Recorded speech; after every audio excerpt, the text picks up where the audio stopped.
Hey, sister friends. So I'm here after the most wonderful walk with the backdrop of the most glorious purple, dusty rose, then orange, or pink, then orange, then bright red sunrise. It's just amazing.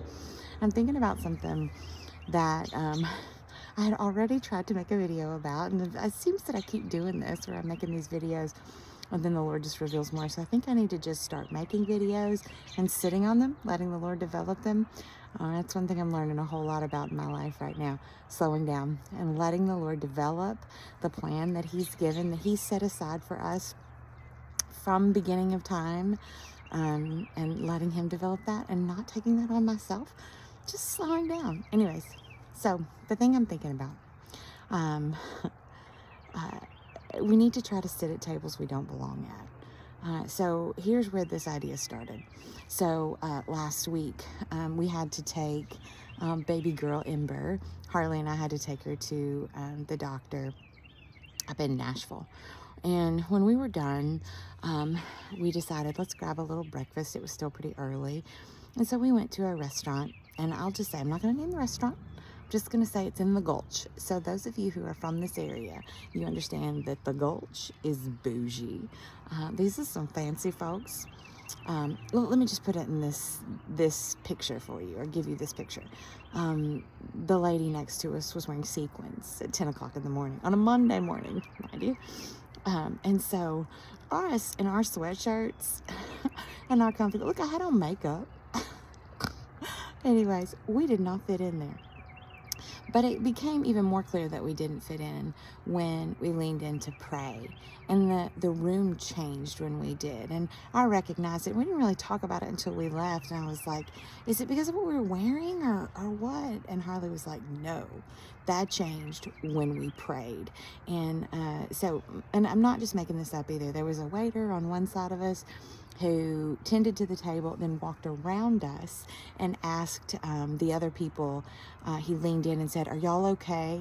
And I realized that I thought he was going to turn and talk to us. He never did. They took our plates, but they did not talk to us. So anyways, that just shows you.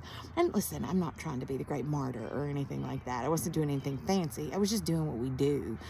We pray. That's because we love the Lord, and because He's done great things, and we want to ask for Him to be present with us, and that we might glorify Him in everything that we say and do.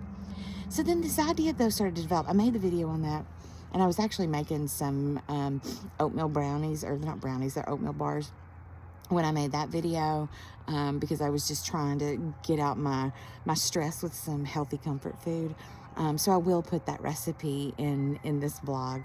But today, since then though, I've been in a couple different situations where I recognize that there are tables that we've decided that we should sit at just because we're comfortable there.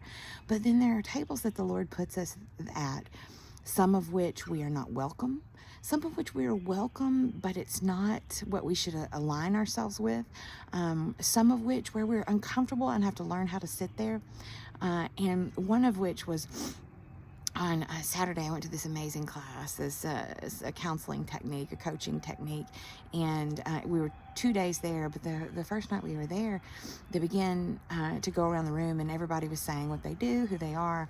I'm gonna tell you what, there was some fancy folks and there were some really amazing jobs, and I started to feel smaller. But then, as I sat and listened, and the Lord impressed upon my heart, love these people. Look, we're always trying to match ourselves, and there's sometimes when we need to sit amongst people who've just done a little more than us in their jobs or in their finances or in their spiritual walk. Satan wants to segregate us. This is shown throughout history, right?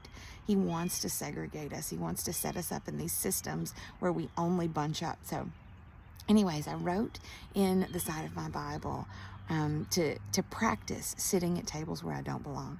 There's sometimes you have a family that you don't get along with, but you got to learn how to sit at the table with them, because God has entrusted them to us. There are some tables that the Lord asks us to walk away from. This is true. And I'm not saying that you should just force yourself to sit at every table. But I am saying we're trying too hard to be simple, so or to make our lives comfortable. So anyways, Here's the further point. There are tables that you're going to be asked to sit at where you're going to be a conduit of His grace and His mercy, a conduit of His story. There are some people who will just choose not to receive that. You're going to be a conduit of the fruit of the Spirit. And there's other people who are going to choose not to receive that or to be a part of that, to take part in that.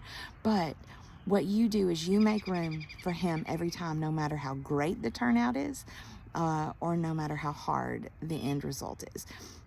I think we're working so hard to impress our reflection upon the world that we forget that we are to be His reflection. That's it, period. That's why we were created. That's what we're here for.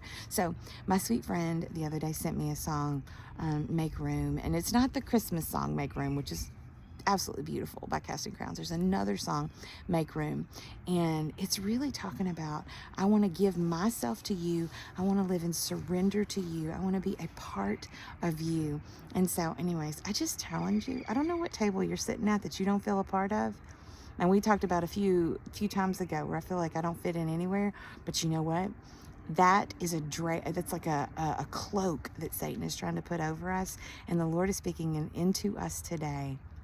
Make room for me, and you can sit at whatever table I make available to you. See, with God, all things are possible. This doesn't just mean that you can run a marathon, or that you can lose the weight, or that you can, whatever big thing you're trying to do. He can help you do those things. But the things that He's trying to make possible are making His name known through you wherever He puts you. Stop running. Sit down. All right. God bless you, sisters.